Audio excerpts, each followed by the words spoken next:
This is a Tracking the Tropics update with a certified most accurate weather team at First Coast News.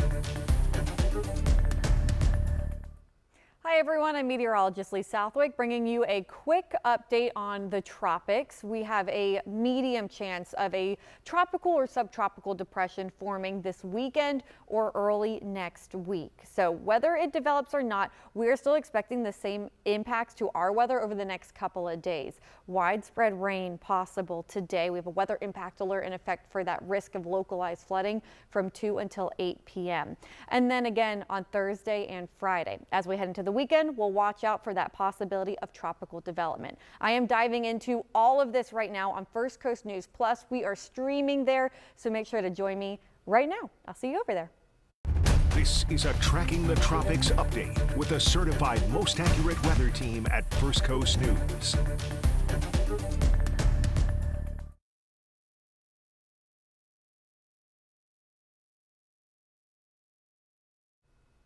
Okay, everyone, thank you to everyone who's watching on streaming. We have a lot to dive into because today is a weather impact alert day for widespread rain and a risk of localized flooding.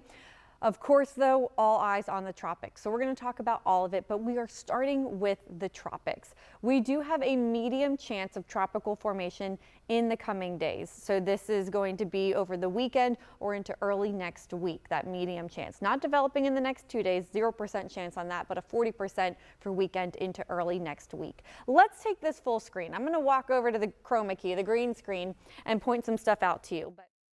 What we could do is kind of dive into our situation and our setup here. I want to give a shout out to our general manager, Tim Thomas, because he came to me earlier today and asked some questions that helped me think about how this could be a little confusing. He said, we started off over the weekend with a low 10% chance. Now all of a sudden it's at 40. That has increased from a low chance to a medium chance. What gives? And I just wanted to explain the setup and what we are watching and why we are continuing to watch it and why things could change when it comes to our outlook and our chance of formation. So we first need the stalled frontal boundary to set up over our area. That's happening tomorrow into Friday. And then along that stalled frontal boundary, we'll get an area of low pressure to form. This is just one guess, to be honest with you, because models have that low pressure forming all over the place along that frontal boundary. Some don't even really form it at all. So we first need the front to be in place. Then we need a low pressure system to form, and then I think models will finally really start to agree on what's going to happen.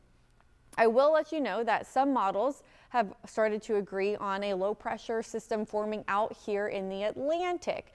There's a closed isobar there, so that could be an area perhaps where we start to see a low pressure center.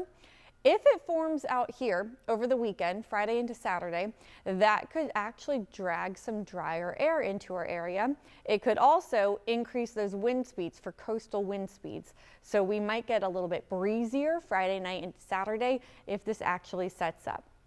What are our chances of a tropical or subtropical storm forming, or excuse me, depression, tropical or subtropical depression forming?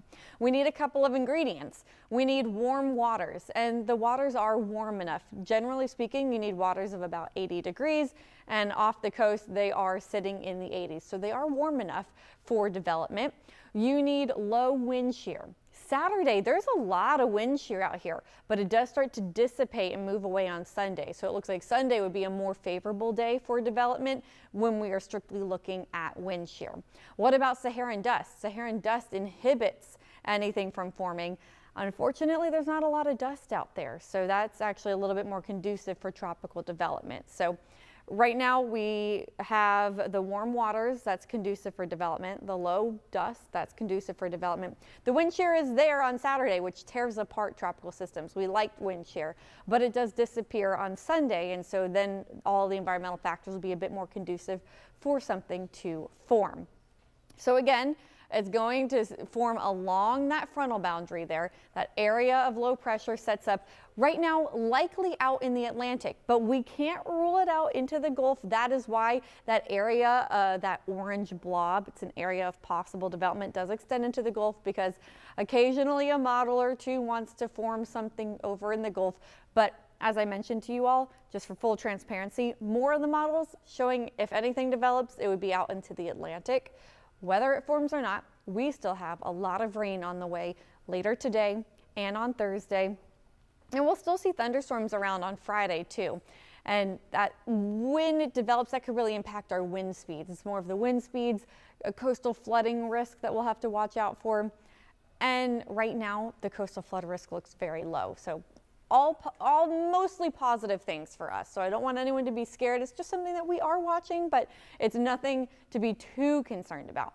If there's anything to be concerned about, it's really the flood risk. So that's happening today. And again, tomorrow, numerous storms, and our grounds are very saturated. So unfortunately, when the heavy rain falls, it doesn't have anywhere to go. It doesn't really absorb into the ground and it starts to collect. So localized flooding, a concern today, a concern tomorrow, and even on Friday. Now Friday, rain chances looking a little bit lower. We want that drier air to wrap into our area. That's the trend. Again, we still have to wait to see exactly what happens out in the tropics, but the trending, it's trending towards a drier situation for us later on Friday. But in the afternoon hours, I still think we'll have some thunderstorms out there. So where those thunderstorms set up, although it's not as many, where they do develop, I think that would, of course, still lead to that risk of localized flooding because our grounds are so saturated. Also, I have to point out lightning because on Friday, a lot of us are outside. It's the 4th of July, barbecuing, pool, beach, boat. With the thunderstorms that do develop, please, if you do have outdoor plans, think about where your shelter would be. So if you hear thunder, where would you go to get inside to safety quickly? Because so many of us will be outside on Friday.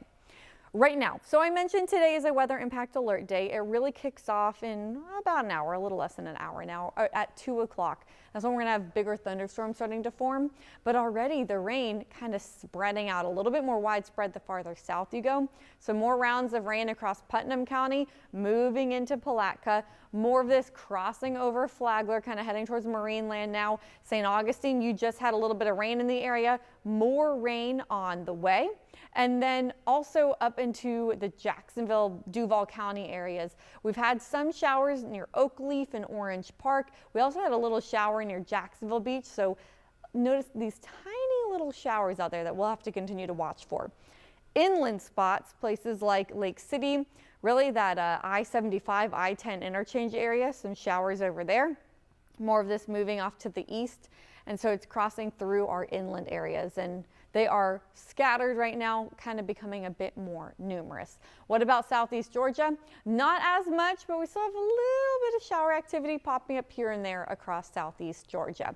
Temperature-wise, it is hot and humid outside. We are sitting in the upper 80s to near 90 degrees. Brunswick is at 90. Mayport's at 91. We add in the humidity, everyone feeling like the 90s, except for Lake City. Look at you holding on to 88. I believe that's from the rain and the cloud cover. But Mayport, you have a feels like temperature of 100. Oh, I just missed St. Augustine. 86 for a feels like temperature. Thank you, rain. So a lot of times we don't want the rain, but at least it is Mother Nature's air conditioning, and it does give you that brief cool down. So today, starting at 2 o'clock, I think we'll have more of that thunderstorm development, and then that will continue through about through 8 o'clock. And so this will bring heavy rain at times, frequent lightning too, but that heavy rain really has us concerned for the flooding potential. If you're in places like San Marco, places that have already seen flooding over the past couple of days, you'd likely get that recollection of water if a thunderstorm sets up over your neighborhood. On Thursday, same story, scattered to numerous widespread showers and thunderstorms, high temperatures in the upper 80s to right near 90 degrees. Another weather impact alert in effect because of those showers and storms that could lead to localized flooding. Here's a look at one model run showing us how it could pan out for our Thursday. And with these thunderstorms that develop, again, it's heavy rain. So wherever they are, and this is just one model run. It's not saying, we're not saying it's going to exactly be over Palatka. Goodness, it could be exactly over Jacksonville. But the takeaway is wherever those thunderstorms do pop up, they could produce some localized flooding with that heavy rain. So Thursday is yet again a weather impact alert day. We head into Friday, the 4th of July. Morning hours look dry. So if you really want to get outside for just a few hours, morning time is better. In the afternoon hours, we start to notice those thunderstorms popping up yet again. So rain chances and storm chances increase in the afternoon on Friday, the 4th of July. If you're going to the pool, notice that they do kick up a little bit more in the afternoon and early evening hours. Same for the beach. So please, if you're going to the beach, just think about how you would get back to your car, a restroom, a restaurant, some place that has shelter. If you do hear thunder, you got to get off the beach quickly. Also, for your Jacksonville beach forecast on Friday, your low tides at 9:56 a.m. and your high tides at 4:22 p.m. There's a moderate risk of rip currents on Friday, so please try to swim near a lifeguard. Just be aware of that. But your surf height, 1 to 2 feet. Winds right now look to be out of the southeast around 10 miles an hour. We'll see if those wind speeds start to tick up along the beaches later on in the day. Again, just depends on what happens with that low pressure system, where it is, if it kind of develops into a depression or not.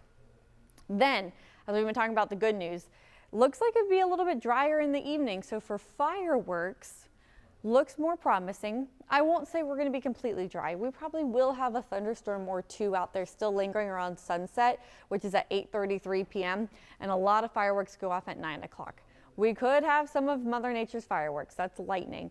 It's possible, but at least the trend right now is drier. So it looks like a lot of our area will be drying out with those storms dissipating right as we approach 9 o'clock, right around the firework time. And if you're shooting off your own fireworks, looking drier, but still warm and humid out there for later on into the evening, late evening hours.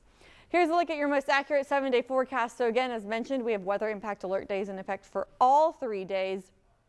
Today and tomorrow, more numerous widespread showers and storms with heavy rain that could lead to localized flooding.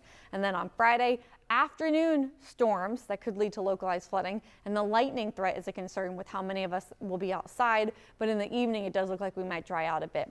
We'll have to watch the weekend weather. Again, it really depends on if we get that depression forming or not out in the Atlantic, what happens to our weather if we get put in the dry slot when it comes to the drier air that moves into our area over the weekend, or if it sends us heavier rain. And so for now, we're going to keep rain chances in the forecast over the weekend with that risk of heavy rain and the risk of localized flooding again where those storms set up over the weekend. But here's a look at the next 3 days for many places across the First Coast. And again, the story is the same. Highs upper 80s to lower 90s. Your showers and thunderstorms, but again, today and tomorrow, more storms. We don't think we'll have as many storms on Friday or Saturday. Today is more, there's numerous more widespread showers and thunderstorms that we will be watching out for. So again, across our area, this is a wide view to a wide look all across the First Coast. And so your high temperatures, when they sit in the upper 80s, don't let that fool you because it still feels like the upper 90s to near 100. Very humid, so yes, only upper 80s, but feels like the 90s and right near 100 degrees. Before I go, I just wanted to show you this one more time.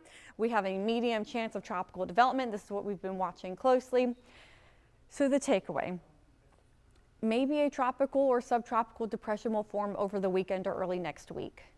For us, what we are concerned about is today, tomorrow, and Friday with the heavy rain because a low pressure system, depression could form along the stalled frontal boundary. That frontal boundary is our main concern right now because it's bringing that heavy rain and that risk of localized flooding. So today and tomorrow, really watch out for that. Friday, 4th of July, of course, closely watching it. Then as we head into the weekend, we'll have to watch out for maybe a low pressure center